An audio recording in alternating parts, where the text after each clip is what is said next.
Hi guys, welcome to the channel. In today's video, I'm going to show you how you can do a green screen in Capcut. So the first step you simply need to do is to open Capcut, and here is a video with green screen. So I'm going to add this video here.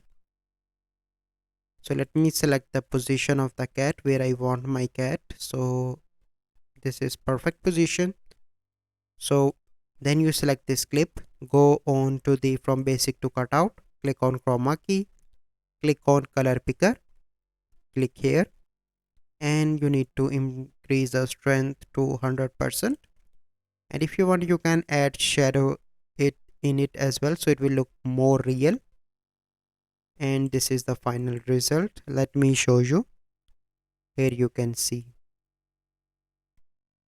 So this is the process how you can do green screen in CapCut. So I hope you find this video helpful. If you find this video helpful, must like this video, subscribe to our YouTube channel for future videos. We'll see you in the next video. Thank you. Have a good day.